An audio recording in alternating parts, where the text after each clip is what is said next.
Okay, bismillahirrahmanirrahim. Assalamualaikum warahmatullahi taala wabarakatuh. Selamat pagi. Salam sejahtera. Hari ni hari Isnin 20 hari bulan Julai.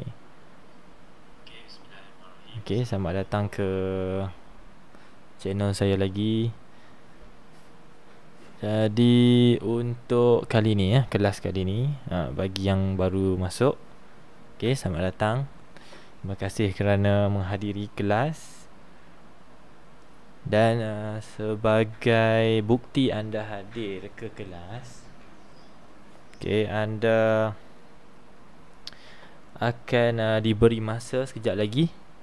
Habis saja dalam 5 ke 6 soalan yang kita akan bincang hari ini.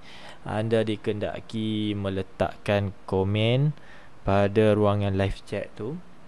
Dan tugasan ataupun apa yang awak perlu letak pada ruangan komen hari ni adalah berkenaan dengan what happened to the amplitude and velocity of a wave or water wave after experiencing diffraction. Okay, what happened to the amplitude and velocity of a water wave after experiencing diffraction. Apa berlaku kepada amplitude dan laju gelombang air selepas mengalami pembelauan, okey, atau selepas melalui selepas melalui celah. Kita dah belajar dalam video yang lepas, satu plane wave melalui suatu bukaan atau slit atau juga dipanggil gap. Apa jadi kepada wave tu? Wave tersebut mengalami diffraction. Okay. Tapi tu bukan soalan dia. Soalan dia adalah apa berlaku kepada amplitude. Pertama, awak tulis itu amplitude jadi apa? Contohnya amplitude remain the same. Contoh. Velocity apa jadi? Increase, decrease, ataupun remain the same, ataupun no change ke? Okay. Tuliskan jawapan anda tu pada ruangan komen. Okay, dan awak akan tulis pada ruangan komen tu bila saya bagi tahu awak. Jangan tulis awal-awal ni. Okay, tak perlu tulis awal-awal lagi.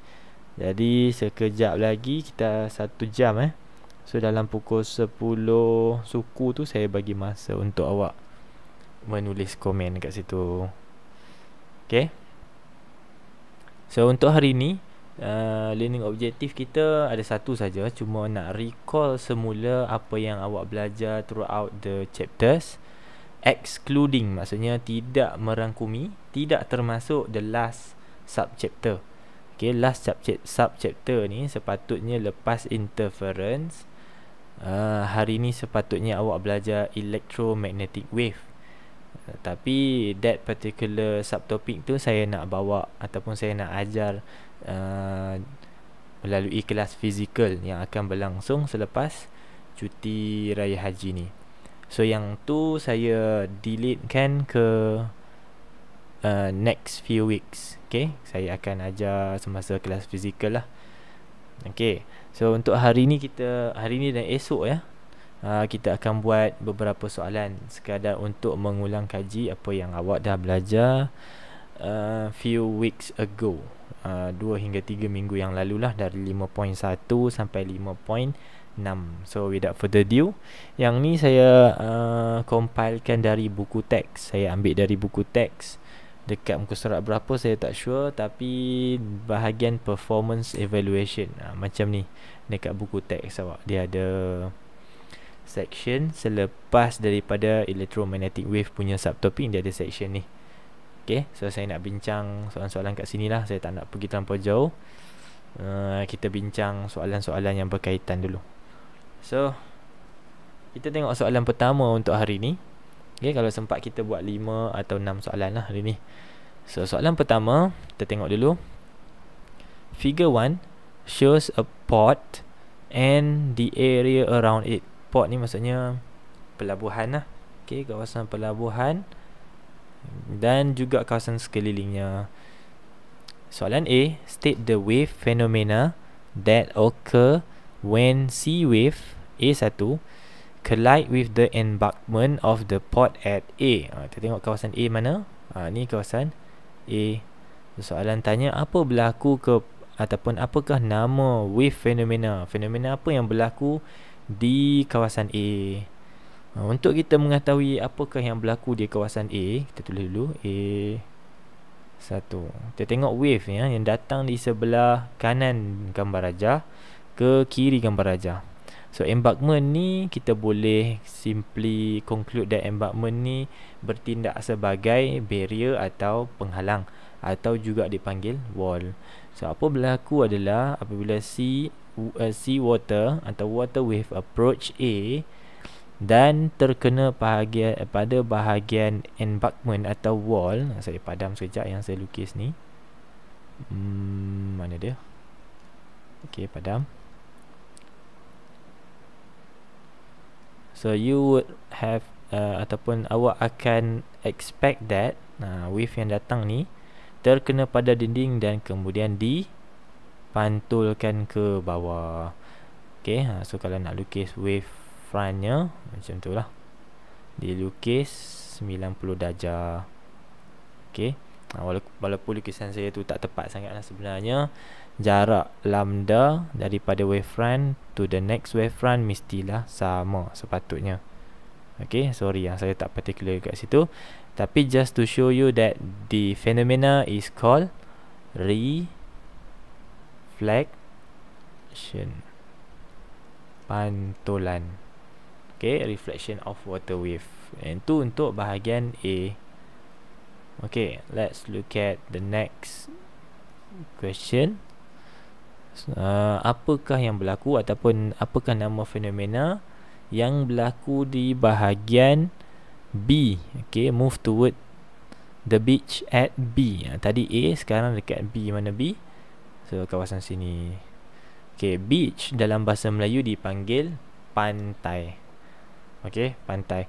So daripada tengah laut ke pantai, apakah perubahan yang berlaku? Perubahannya adalah dari segi kedalaman atau depth.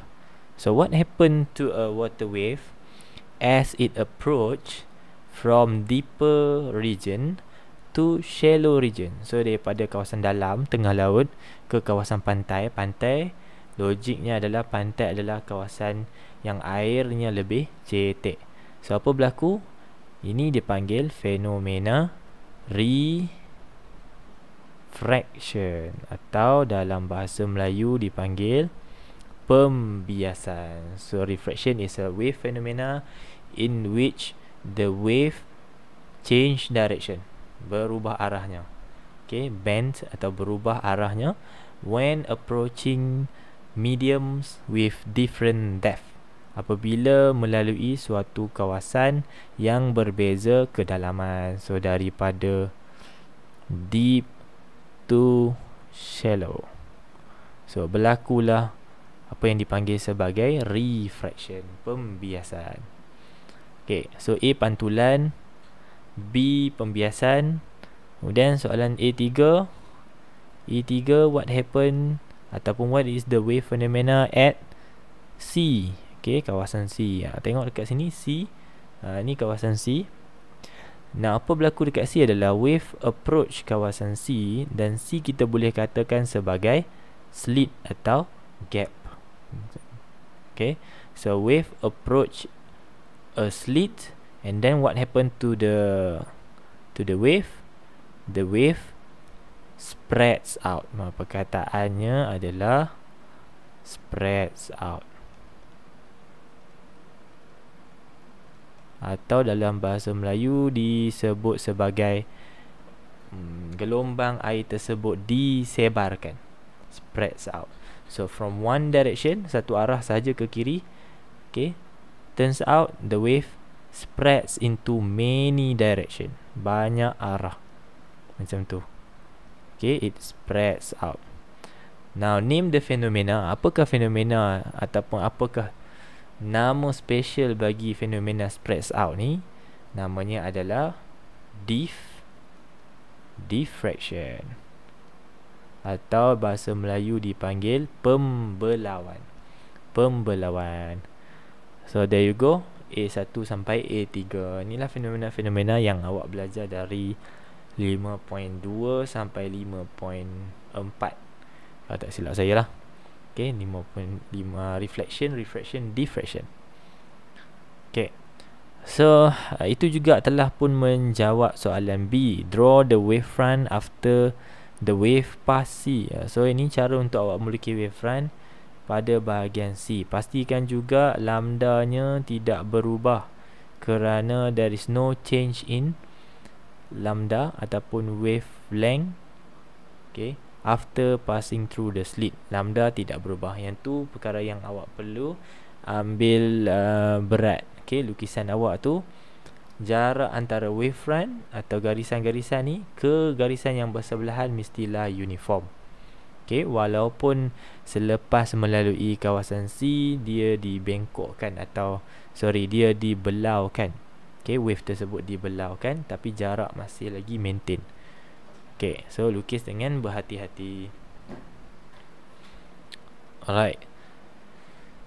C, what is the effect on the wave if the entrance of the port is widened? Maksudnya kawasan port ni ataupun kawasan C ni boleh dibuka lebih luas, dan apakah yang berlaku, apakah kesan kepada gelombang jika bahagian C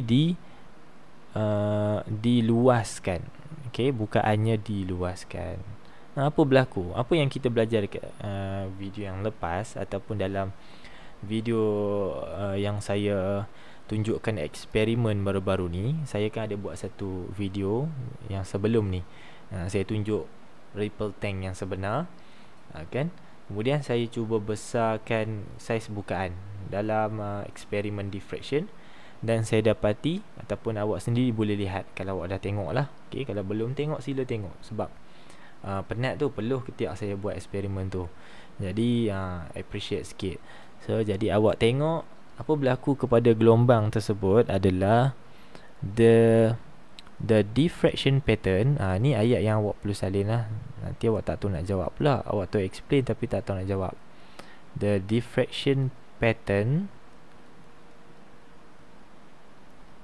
Allah, tulisan dia tak responsif. Tu diffraction pattern is ataupun are not obvious. obvious, obvious. It's not obvious. Apa maksud not obvious? Maksud not obvious adalah simply not really spreads out. So kalau saiz bukaan kecil, saya nyatakan dalam video tu, kalau saiz bukaan dia, slit dia kecil, maka wave akan jadi lebih membulat, spreads out, more spreads out. Atau dengan kata lain kita panggil more obvious, lebih jelas, kesan pembelauan lebih jelas sekiranya saiz bukaan slit adalah kecil.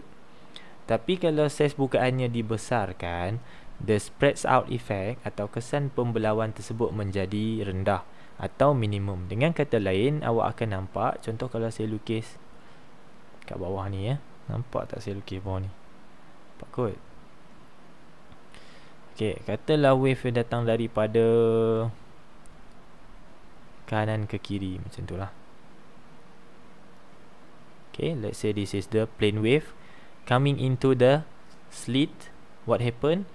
Okay, nama fenomenanya dipanggil pembelauan atau diffraction. Tapi saiz bukaan lebih besar, maka awak mendapati bahawa bahagian lengkungan hanya berlaku di tepi. Okay, lengkungan hanya berlaku di tepi, macam tu. Yang bahagian lain atau bahagian tengahnya akan menjadi plane wave, seakan-akan plane wave, macam tu. So this is what we call as not obvious. Okay, but still the wave is being spread out, but not really obvious, ataupun not fully spread out, not as good as the first one, not as good as this one apabila slitnya kecil. So dengan kata lain, if the size of the slit is smaller, okay, the diffraction pattern is more obvious and the wave is more spreads out. lebih banyak disebarkan. Lebih luas awak buka, kuranglah kesan pembelauan dia. Okey. So saya tengok ada 13 orang yang masuk kelas saya hari ni. Apa jadi dekat kawan awak yang lain? Okey. Nombor 2. Kita pergi ke soalan seterusnya, nombor 2. So dalam nombor 2 juga satu wavefront daripada kiri ke kanan menghentam sebuah barrier. Soalan suruh awak complete figure 2 by sketching the wavefront after passing around the barrier. So apa berlaku sekiranya sebuah wave melalui sebuah celah atau barrier? Situasi ni juga dipanggil, atau fenomena ini juga dipanggil sebagai fenomena diffraction. Fenomena diffraction, pembelauan.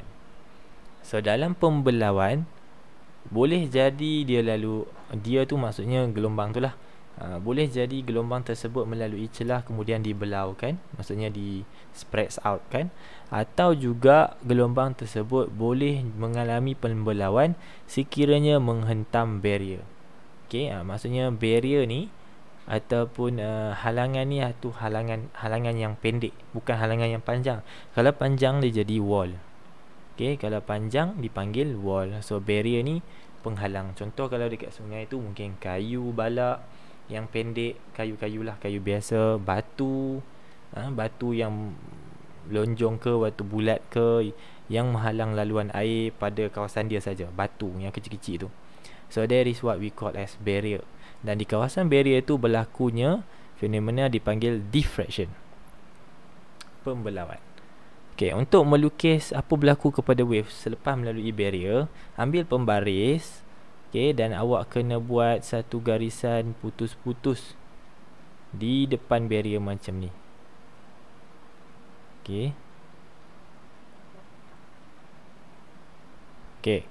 Dan selepas awak buat garisan-garisan dotted line ni, kawasan di dalam dotted line ni adalah kawasan di mana tidak ada sebarang wavefront yang akan terbentuk. Sini kawasan yang terkesan dengan barrier, kehadiran barrier tersebut. So awak akan lukis bahagian yang terbengkok sahaja di dalam ni. Dengan kata lain, awak tengok dulu measure yang ni berapa. Katalah lambda ni jaraknya adalah let's say 2 cm maybe, dalam 2 cm lah contoh kan. So awak akan buat garisan-garisan berjarakkan 2 cm. Contohnya saya mula buat kat sini, lepas tu saya ukur 2 cm, saya buat kat sini pula. Make sure this distance is equals to lambda, which is equals to lambda, which is also equals to 2 cm. Tidak ada perubahan wavelength yang berlaku semasa diffraction. So awak kena be particular dengan lukisan awak. Macam tu, selepas 2 cm. Dan satu lagi, tak payahlah satu lagi. So awak cuma perlu tambahkan lengkungan pada kawasan dotted line yang awak dah buat tu. Tambah lengkungan macam tu.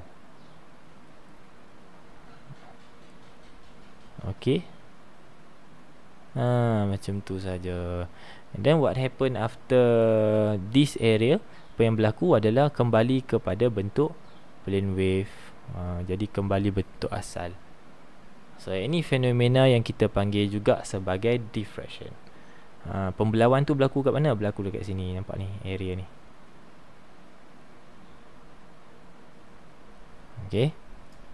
Yang dibengkokkan hanyalah bahagian di dalam ni sahaja. Yang lain semua akan jadi plane wave. Allah mak terdouble pula line tu. Allah triple pula. Kita padam.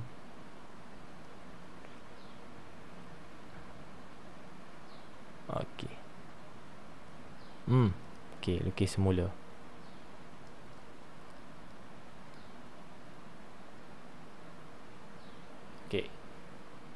So there you go. Ni cara melukis. Pastikan juga anda menyalin. Ni homework awak untuk balik kelas fizikal nanti, balik balik ke maktab nanti, saya nak check 10 soalan ini ada dalam buku awak. So make sure kalau tak ada buku pun buat dalam kertas kajang 10 soalan. Sorry, kita buat 5, esok kita buat lagi 5. Hari pertama kelas saya nak check ini adalah kerja awak. Sebab sebelum ni saya tak ada bagi tugasan dekat awak. Awak cuma kelas online dan exam saja. So yang ni bukti awak hadir ataupun awak dari kelas saya. Okay, so make sure yang ni semua duduk dalam buku awak. Kalau tak boleh lukis sekarang, nanti tengok balik live, ataupun nanti saya save, saya upload semula. Awak copy saja, tengok aja sambil-sambil awak tengok saya cerita ni, awak copy masuk dalam buku awak. Okay, so next, nombor 3. Nombor 3, figure 3 shows superposition of two coherent plane waves. Okay, wave yang dimaksudkan ni adalah dua wave ni lah, sebelah kiri dengan sebelah kanan. So soalan 3A, what is coherent wave? Apakah yang dimaksudkan dengan coherent wave? So coherent wave, nak jawab macam mana ni? Is a wave. Okay, is a wave. Ia adalah suatu gelombang that have, yang mempunyai, okay, co maksudnya same. Okay, same. Ada dua benda yang sama dalam satu-satu gelombang koheren. Okay, yang pertama adalah same frekuensi, mempunyai frekuensi yang sama dan mempunyai fasa yang sama, phase. Okay, phase. So wave that have same frequency and phase adalah gelombang yang mempunyai frekuensi dan juga fasa yang sama. Okey, itu menjawab soalan A. B, state the points where the following occurs. Pertama, constructive interference. Dekat mana constructive interference berlaku? State the points. So soalan suruh nyatakan titik-titiknya. So B1 kita jawab kat sini. Okey, ada berapa titik kat sini? Ada P, Q, R, S. So awak kena nyatakan antara PQRS ni manakah satu constructive interference. Macam mana constructive interference boleh berlaku? Kita tengok sini. Constructive interference berlaku apabila ada dua kan? Tengok video yang lepas. Okay, sama ada crest bertemu atau overlap dengan another crest, ataupun throw overlap with another throw. Lembangan bertemu dengan lembangan yang bersebelahan, ataupun lembangan overlap dengan lembangan. Okey, dekat bawah ni ada panduan dah. Kalau crest, solid line. Kalau throw, dotted line. Okey, ni panduan dia. So awak carilah crest bertemu dengan crest, maksudnya solid line bertemu dengan solid line, ataupun dotted line bertemu dengan dotted line. Mana? So tengok S ni. S ni adalah solid line bertemu dengan solid line. Maksudnya apa? Crest bertemu crest. Jadi sahlah S ni adalah constructive interference, interference membina. Satu lagi, throw bertemu dengan throw. Tengok Q. Q adalah dotted line bertemu dengan dotted line. So jawapannya adalah S dan Q. Okay. Dan nombor 2, destructive interference. Destructive interference, DI. Dalam exam jangan buat DI tulis penuh. Okay, berlaku apabila crest overlap with throw, ataupun throw overlap with crest. Okay, dalam situasi ni tengok R. R adalah dotted line bertemu dengan solid line. Okay, P juga dotted line bertemu dengan solid line. So jawapan untuk B2 adalah P and R. Okay, that's it untuk soalan B. Nombor 3C, explain with suitable diagrams interference at point Q. So dekat tadi kita dah belajar constructive, destructive. Okay, apakah yang berlaku di Q? Suitable diagrams, interference with suitable diagrams. So apa dia nak ni?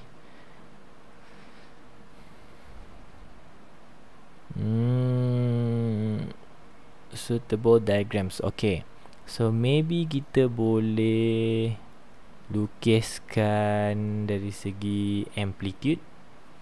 Okay, so apa yang berlaku dekat Q adalah constructive interference. So throw bertemu dengan throw. Okay, so apa berlaku adalah dekat C1.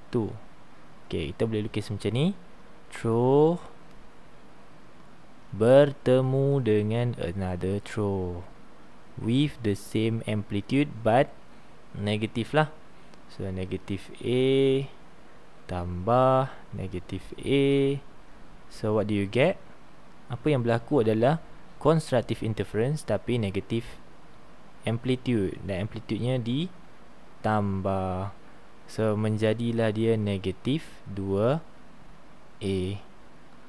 Okay, so this is the request of the question lah. Ini soalan minta suruh buat diagrams. Okay, boleh, awak boleh lukis macam ni. Okay, boleh buat sama dengan kod sesuai sikit. Okay, yang ni kita boleh tukar kepada sama dengan. Alright, so ini untuk C1. Tengok C2 R. Untuk R, cuba tengok R. R adalah pertembungan crash dengan throw. So kita cuba buat kat sini. Muat ke tak muat? Kita cuba dulu. So R adalah crash. Okay, so crash buat macam ni. Crash, amplitude dia ke atas. So kita namakan amplitude ni sebagai A, positif lah. Okay, bertembung, overlap dengan another throw. Okay, throw ke bawah macam tu. So negative A. So A tambah negative A dapat apa? A tolak A dapat kosong. So macam mana buat kosong? Garis lurus sahaja, dapatlah kosong. Okay, yang tu untuk C2. Macam mana pula dengan S? S saya buat kat sini. Saya lukis kecil-kecil lah, comel-comel. Boleh tak? Kat sini lah. Okay, ni C3. Okay, C3 adalah S. S adalah pertembungan crash dengan another crash.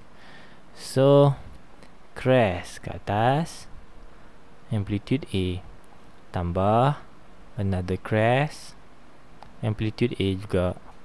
So A tambah A dapat apa? A tambah A dapat 2A. So awak lukislah satu wave hasil tambah kedua-dua individual amplitude tu. So 2A. Okay, inilah diagram yang saya rasa dimaksudkan oleh soalan. Boleh? So crash, puncak dilukis ke atas. Puncak, macam puncak bukit lah. Puncak. Okay, throw adalah lembangan. Lembangan maksudnya macam lurah atau kawah ke bawah. Lembangan. Okay, kemudian tentukan apa berlaku pada amplitude. Tambahkan total untuk apa yang berlaku kepada wave tu adalah hasil tambah individual amplitude. A tambah A 2A. C1 negatif A tambah negatif A dapat negatif 2A. Macam tu. Okay, kalau lagi cantik awak boleh label dekat dalam ni. Dalam diagram tu awak boleh label juga. Okay, contohnya macam ni lah awak label. Okay, alright, itu nombor 3. Okay, nombor 4. Okay, lepas nombor 4 ni saya bagi peluang untuk awak komen di live chat sebagai awak punya kehadiran ya. Okay, kita habiskan nombor 4 dulu. Figure 4 shows the apparatus setup of Young double slit experiment. So dalam Young double slit experiment kita menggunakan ray box sebagai sumber cahaya. So ray box akan keluarkan cahaya yang akan melalui blue filter sebab kita nak bagi dia jadi warna biru, ataupun kita nak mengkaji cahaya berwarna biru, lambda dia. Kemudian melalui Young double slit dua celah. Okay, dua celah. Kemudian menghasilkan suatu pattern pada skrin. Ni skrin. Inilah pattern yang kita dapat. So dalam pembelauan cahaya, hasilnya adalah bright and dark fringes. Bright and dark fringes alternately. Satu jalur-jalur cerah dan gelap secara berselang-seli. So kalau cahaya tu cahaya biru, kita akan dapat biru cerah, biru gelap, biru cerah, biru gelap, macam tu. Okay, bright and dark fringes on the screen. So kita tengok soalan soalan A. What happens to the light rays at area K? Apa berlaku kat K ni? Apa yang berlaku dekat K adalah suatu fenomena yang kita sebut sebagai apa? Tadi intro saya untuk soalan 4. Dipanggil sebagai interference. Okay, berlakunya interference of light wave, atau awak boleh tulis dalam bentuk dalam ayat, the light rays interfere with each other. Okay, boleh juga. Dengan kata lain, gelombang cahaya tersebut mengalami interference. Dalam bahasa Melayu, RENS dalam bahasa Melayu. Bahasa Inggeris, FERENCE. Boleh, dua-dua pun boleh. Okay, depends dengan bahasa yang awak gunalah. Alright, B. Explain the formation of bright fringes and dark fringes on the screen. Dengan kata lain, soalan B tanya, apa maksud bright dengan dark tu? Bright tu apa, dark tu apa? Explain the formation. So bright, kita tengok dulu bright fringe. So kenapa boleh terhasilnya bright fringes? Ataupun apa maksud bright fringes? Bright fringes ni adalah kawasan di mana constructive interference berlaku. Tu point dia. Okay. Manakala kawasan dark atau kawasan gelap adalah kawasan di mana destructive interference berlaku. So dalam interference kan ada dua jenis. Satu konstruktif, membina. Satu lagi destruktif, memusnah. So macam mana boleh berlaku? Dia kata explain the formation. Macam mana boleh jadi bright ni? Reason dia adalah constructive interference. Macam mana boleh jadi constructive interference? Jawapannya sama ada kawasan crest dengan crest overlap dan kawasan throw dengan throw overlap. Awak buat dalam bentuk ayat. Saya memang buat ringkas macam ni kan, sebab nak jadikan nota ni nota yang padat lah. Awak boleh buat dalam bentuk ayat, proper notes, supaya awak boleh jawab ataupun awak boleh tengok nota yang cun lah, yang difahami. Nanti awak tengok C tambah C, T tambah T ni, lama-lama lepas 2 bulan dah tak tahu apa benda. Macam saya tak apa, saya dah mengajar lama kan. Saya cuma nak tuliskan dalam satu bentuk yang lebih ringkas supaya jimatkan masa. Okay, destructive interference hasil daripada crest bertemu dengan throw ataupun throw bertemu dengan crest. Jangan pelik pula, semua jenis gelombang yang kita bincangkan ni, gelombang bunyi, gelombang cahaya, gelombang air, tiga-tiga ni ada crest dengan throw. Jangan yang awak nampak pada muka gelombang tu, awak nampak crest dengan throw untuk air saja, awak kata dua lagi ni tak ada. So semua wave yang kita bincang ni ada ciri-ciri ni, ada crest, ada throw. So kalau crest dengan crest, konstruktif. Kalau throw dengan throw, destruktif. Throw dengan throw juga konstruktif, tapi ke bawah. Okay, sebaliknya untuk destruktif. So B dah jawab. Jawab soalan C. Okay, you are given the following information. Distance between double slit. Okay, A kita dah ada 0.3 mm. Distance between double slit D, dia bagus ni. Soalan ni soalan aras rendah lah, sebab dia dah bagi dekat awak simbol-simbol yang sekali. So A dah ada, D dah ada, X pun dah ada. Calculate the wavelength lambda of the blue light. Okay, kita nak cari lambda kepunyaan cahaya berwarna biru ni. Macam mana kita nak cari? Formula interference adalah lambda sama dengan A darab dengan X bahagi dengan D. Yang ni kalaulah hari ni baru nampak, maksudnya awak tak masuk kelas saya yang lepas. Dan itu boleh dimaafkan kalau awak tengok video saya yang lepas. Pergi cek balik 5.6, mungkin 5.6 saya rasa. dalam YouTube saya tu 5.6 interference of wave ataupun interference of water wave. Pergi tengok balik, saya ada bincangkan beberapa soalan yang menggunakan formula ni. Okey, lepas tu saya nak jimat ruang, saya tulis kanannya, awak buat di bawah. So A kita letakkan 0.3. Okey, milimeter, jangan lupa milimeter tukarkan kepada meter, sebab semua unit kita tukar meter lah. D tu adalah meter, so kita tukar semua dalam meter. Mili 10 kuasa negatif 3. Okey, ni dah tukar dalam meter lah. X pula tukar dalam meter. X adalah 4 mm. So 4 darab 10 kuasa negatif 3. Mana ni 3 tak boleh tulis ni.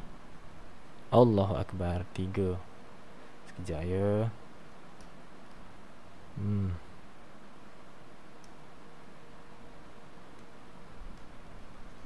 Okay, kita kecilkan lagi.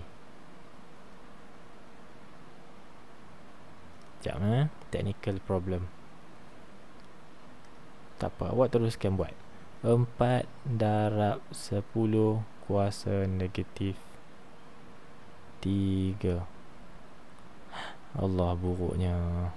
Okay, bahagi dengan D. D 2.7 meter.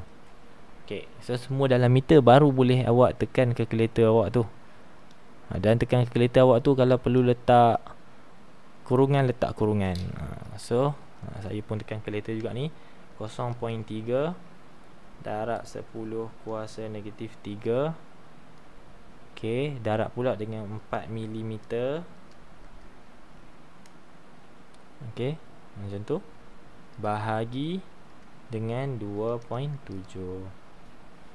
Okay, so saya dapat, tak tahulah awak boleh nampak ke tak, saya dapat 4.44 darab 10 kuasa negatif 7. 4.44 darab 10 kuasa negatif 7. Okay, unitnya dalam apa? Dalam meter. Sebab yang ni meter kuasa 2 bahagi dengan meter. So tinggallah meter saja. Macam tu. Okay, so awak dah boleh mula tuliskan tugasan hari ni pada ruangan komen. Boleh tulis sekarang. Okay, boleh tulis sekarang pada ruangan komen apa berlaku kepada amplitude dan velocity gelombang air apabila melalui ataupun mengalami pembelauan. Adakah berubah? Adakah sama? Adakah meningkat? Awak tulis kat ruangan komen. Contoh, Zai Shamira Zainal, the amplitude will decrease and there's no change of velocity. Zai 402. Tu contoh jawapan Zai. Jawapan Zai lah. Jawapan awak macam mana? Contoh lagi, mana budak lelaki ni? Budak lelaki tak ada pun. Munira Azhara, the velocity are same before and after diffraction, while the amplitude will decrease. Munira 402. Okey, itu jawapan Munira. Ada lagi ni. Mana lagi pelajar lelaki tak ada pun. Mana ni? Adakah telah pupus? Muizzatul Hamizah, Nur Hidayah, Munira Azhara, Aimin, Zai Shamira, Adriana, Fatihah, Alia Ye, dan Adeline Ilyana. Tahniah. Saya kenal ni. Muka-muka nama ni saya kenal. Jadi anda tidak tergolong dalam kumpulan yang harus rasa bersalah apabila balik ke maktab kan. Nama-nama ni selalu je ada. Ni ada lelaki ni, selalu masuk kelas saya kan. Bagus. Muhammad Faiz, the amplitude decrease and the velocity not change. Faiz 405. Tahniah Faiz. Okay, good answer. So kita tinggalkan sekejap ruangan komen. Nick Airil ada. Tahniah Nick Airil. Nur Anissa Syafiyah. Saya bagi seminit lagi. Roughly Shah, the amplitude will decrease and velocity not change. Okay. Okay. Kita buat satu lagi soalan. Soalan terakhir untuk hari ni, nombor 5. Esok kita bincang lagi 5, lepas tu habis. That's a wrap for kelas online kita. Habis. So there will be no more online classes ataupun streaming unless saya rasa perlu buat. Okay, mana tahu.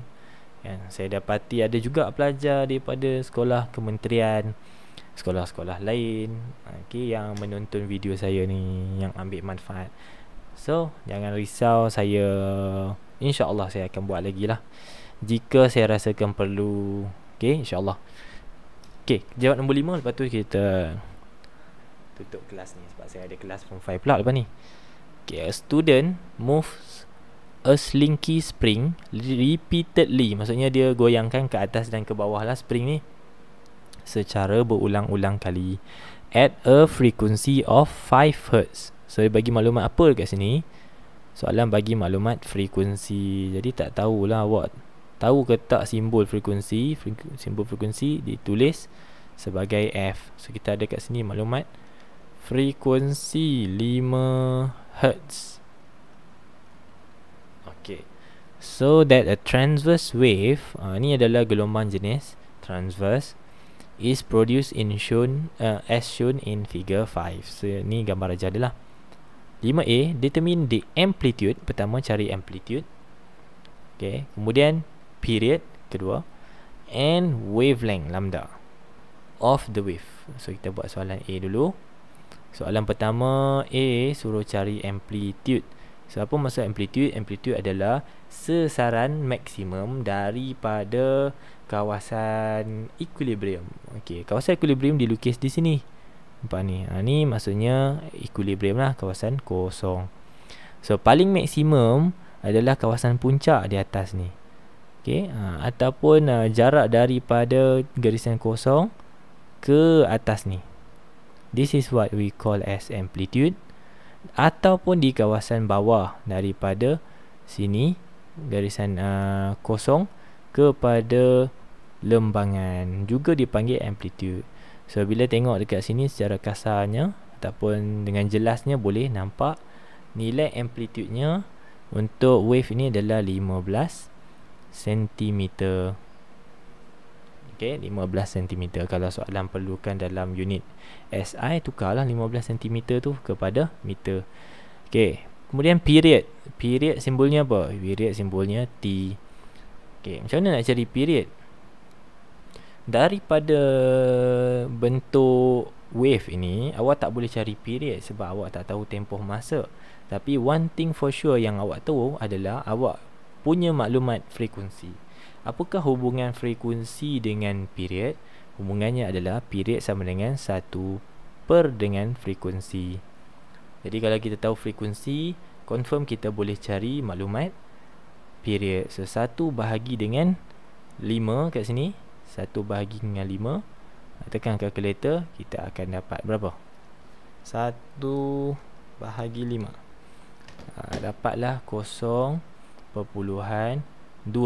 Kemudian unitnya apa? Apakah unit bagi sesuatu period? Jawapannya adalah dalam second. Jangan tak tahu pula, 0.2 second. Okey, saya kat sini tak responsif pen saya. Saya tulis balik kat bawah. 0.2 seconds. Okey. Ini saya padamkan supaya tak confuse. Dah nampak macam bentuk lazim dah tu. Padam. Okey. Next. Amplitude dah, period dah, wavelength. Okey, nak cari lambda, tengok daripada gambar aja. Apa maksud lambda? Lambda adalah jarak daripada satu muka gelombang, ni muka gelombang, ke muka gelombang yang bersebelahan. Ada berapa muka gelombang kat sini? Ada 3 wavefront. Okay, ada 3 wavefront. So the distance between one wavefront to the next wavefront, jarak daripada satu muka gelombang ke muka gelombang bersebelahan. Saya ulang sekali lagi, bersebelahan, mesti sebelah-sebelah, adalah wave length. Panjang gelombang adalah jarak daripada satu muka gelombang ke muka gelombang yang bersebelahan, sebelah. So dekat sini kita ada lambda. Ada berapa lambda kat sini? Kita ada 2 lambda dalam diagram ni. Dan panjang 2 lambda tu adalah 1.2 meter. So kita tulis kat sini 2 lambda sama dengan 1.2 meter. Jadi berapakah lambda sebenarnya? 1.2 bahagikan dengan 2, dapatlah lambda berapa? 12 bagi 2, 0.6. Unit ni apa? Ni dah dalam meter. So copy balik saja meter. Okay, itu menjawab soalan A. Dan soalan B. B, calculate the wave speed. Okay, siapa yang belum komen lagi, yang ada dalam ni 22 orang, tolong komen. Sebab kita nak tutup kelas dah. Okay, Azimuddin, Sahmira, Nurul Husna, Syafiqah, Wan Aimuni, Syafinas. Okay, tahniah. Haziq Sabri, Anissa Syafiyah. Okay, tahniah yang masuk kelas hari ni. Bagus, InsyaAllah berjaya. Okay, B, calculate the wave speed. So untuk mencari wave speed, formulanya, kalau tak pasti, tengok video yang lepas. Ataupun macam tak pernah tengok je, okay, ataupun awak nak recall balik, tengok video yang lepas. Ada berkenaan dengan velocity of the wave. So macam nak kira, V sama dengan frekuensi darab dengan wavelength. Frekuensi darab dengan wavelength. So V sama dengan F lambda. Ni formula untuk speed of wave, okay, ataupun velocity of wave. Okay, so nak cari V, frekuensi berapa? Frekuensi dah ada dah tadi, dah bagi dalam soalan, 5 Hz. Darab dengan lambda. So lambda ni dapat daripada soalan A. So lambda 0.6. Okay, kemudian tekan kalkulator elok. 5 darab 0.6. 5 darab 0.6, dapat jawapannya 3. Now, kerja awak adalah menentukan apakah unit untuk velocity ni. Apakah unitnya? So lambda tu dalam meter. So depan mesti meter. Okay, unit velocity adalah meter per saat. Hertz ni, frekuensi ni, unit asalnya adalah second negative 1, tapi ditulis sebagai Hertz sebab unit SI dia. Okay, kita namakan dia tu Hertz. Macam mana dapat S negatif 1 ni? Sebab 1 ni adalah 1. Tengok formula ni, 1 ni tak ada apa-apa lah, 1 lah. Perkan dengan sorry, tak boleh tulis kat sini. Tulis kat sini. Okay, frekuensi sama dengan 1 over period. Okay, yang ni 1 lah, bahagi dengan period. Period adalah dalam second. So second ni kuasa berapa? Kuasa 1. Bawa naik atas kuasa negatif 1. Sebab tu yang ni kuasa negatif 1. Tapi fizisis yang jumpa ni namanya Hertz. Orang Jerman kalau tak silap saya. Fizisis, ahli fizik dari Jerman, Hertz. So dia jumpa, dia letak nama dia. Okay, unit asalnya adalah second negatif 1. Dan sebab itu kat sini kita dapat belakang dia second negatif 1. Yang ni meter. Unit untuk velocity meter per second. Hati-hati, kadang-kadang soalan yang melibatkan unit lain velocity. Contohnya awak dapat lambda awak ni dalam sentimeter. Kalau lambda awak ni dalam sentimeter, maka dia akan jadi sentimeter second negatif 1. Hati-hati.